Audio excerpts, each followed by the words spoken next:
The Battle of Milvian Bridge has made a great significance in Christian history.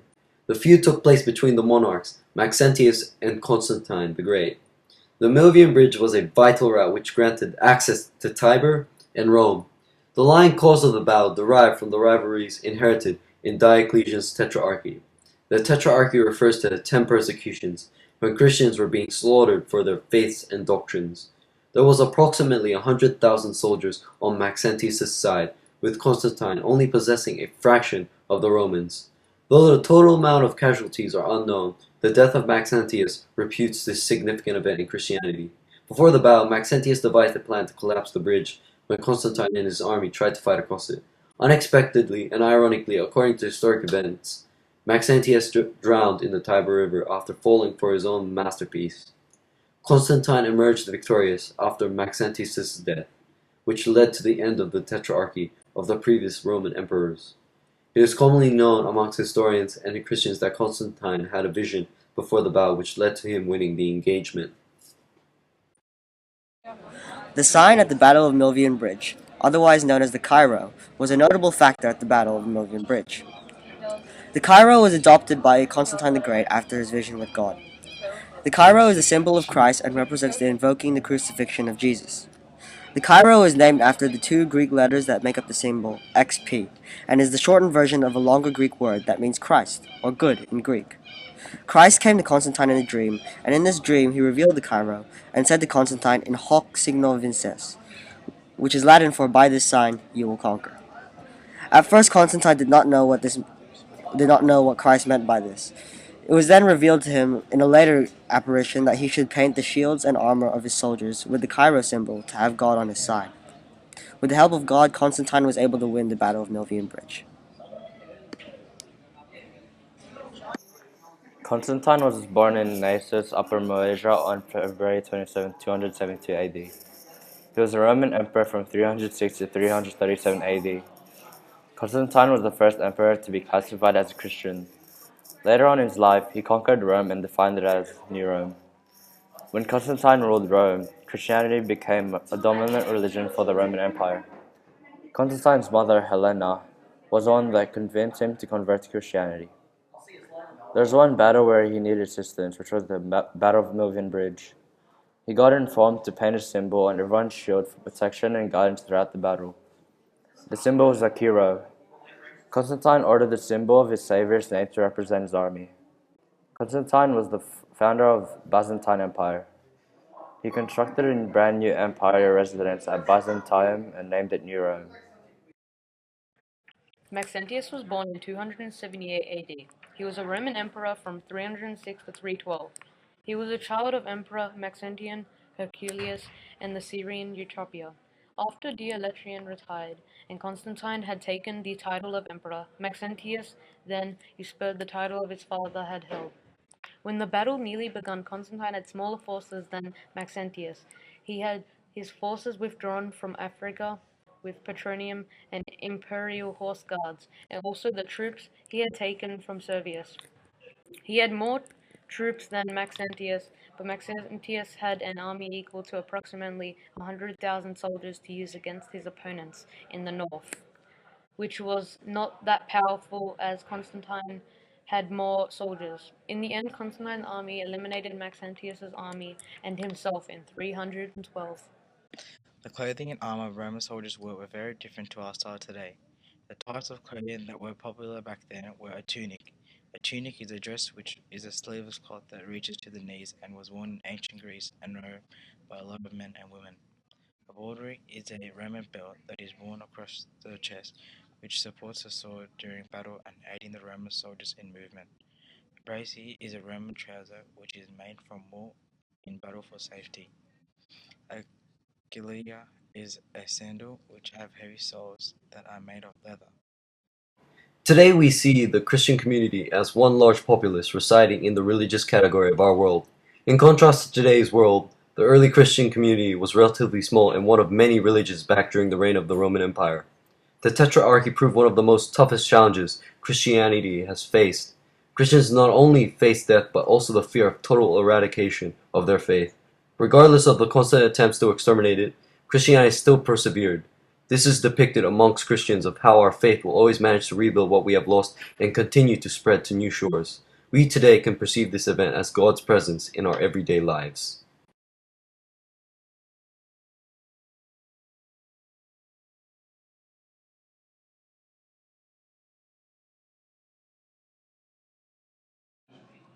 The history of St. Peter's Basilica dates back almost 2,000 years. The basilica is named after St. Peter, who was one of the 12 disciples of Jesus and, according to the tradition, the first bishop of Rome. During the early 4th century, Emperor Constantine made the decision to build a basilica on Vatican Hill, with its construction beginning between 319 and 322. The construction of this finished in 349 AD. In the mid-15th century, the basilica was ordered to undergo reconstruction and expansion, as ordered by Pope Nicholas V. Although construction didn't begin until 1506, Pope Julius II decided to build a completely new church, which was set to become the largest in the world. The architects of this project were continuously changing, all having notable effects, with Michelangelo the most significant. Pope Urban VIII finally reconstructed the church in 1626, exactly 30 years. The sensational square in front of St. Peter's Basilica was built between the year 1656 and 1667. The centerpiece is a remarkable Egyptian obelisk. This obelisk is surrounded by two stunning fountains. The obelisk dates back to the 13th century BC and was brought from Egypt to Rome in the 1st century. The obelisk stands 40 meters tall, including the cross, which is on the tip.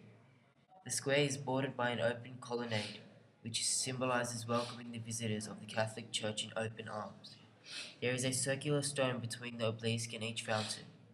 When standing on these circular stones and looking towards the colonnade, the rows will line up perfectly and appear to be in a single row.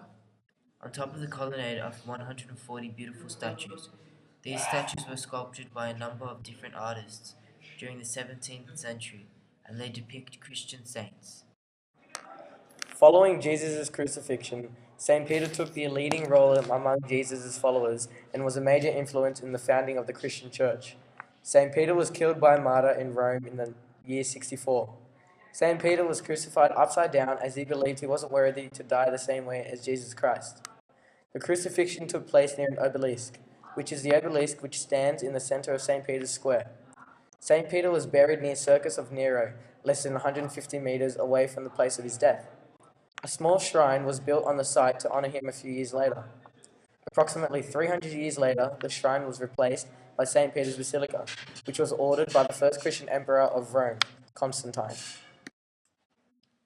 St. Peter's Basilica is very important to Christians today. It is considered as one of the most beautiful renowned works of Renaissance architecture and remains as one of the largest churches in the world. For centuries, this basilica has been the center of the Catholic faith and is regarded as one of the holiest Catholic sites. It has been described as holding a unique position in the Christian world and as the greatest of all churches of Christendom. The basilica is considered the burial site of Saint Peter, one of the 12 apostles of Jesus, the first bishop of Rome, and therefore first in the line of papal succession. In the Clementine Chapel, an underground necropolitan grottos of the basilica, is said the actual site where Saint Peter was invertedly crucified and his blood was shed to the ground. Today, St. Peter's Basilica is famous as a place of pilgrimage for all Christians around the world. St. Peter's Basilica is the largest Christian church in the world, standing at 132.5 meters high and covers an area of over 15,000 square meters. St. Peter's Basilica also consists of 140 handmade sculptures and can hold up to 60,000 people. The Basilica is also the Church of the Pope and is used by the Pope on important feast days such as Christmas, Easter, Good Friday, and Holy Thursday. The Pope also leads canonizations here, with many important canonizations occurring here. Today, St. Peter's Basilica is famous as a place of pilgrimage. It is visited by millions of people each year. The Basilica is listed on the UNESCO World Heritage List and is considered one of the greatest buildings ever built. it has been described as holding a unique position in the Christian world. The Crusades made a massive impact towards Christianity. We find that if the Crusades were not run, then it would be completely different today. Certain events during the Crusades and beforehand changed the path that Christianity took and how it was formed. Examples of these events were the councils held in certain areas. The Council of Clermont in particular, which was led by Pope Urban II, began the Crusades. The Council of Piacenza and the slaughter and capture of Jerusalem had then scheduled another crusade. The massacre of Jerusalem in 1099 led to some of the greatest to come feuds between the Christians and the Muslims, each with great impact on the modern-day world. Had this siege not happened and the massacre of thousands of Muslims not occurred, not much would have changed in today's world, because the Crusades were bound to happen. If not in 1099, maybe in 1123, or earlier even. But a religious war between Muslims and Christians was bound to happen. Due to the recurring travels of Christian pilgrims to the Holy Land, the Christendom believed it needed Jerusalem, and so a fight for the right to the land could not have been avoided. But theoretically, if the Crusades never happened, today's society would have been much different, or not as advanced, because Crusaders brought back Middle Eastern ideas to medieval Europe. Crusading merchants brought home new products. They introduced Europe to foods like lemons, rice, apricots, and melons.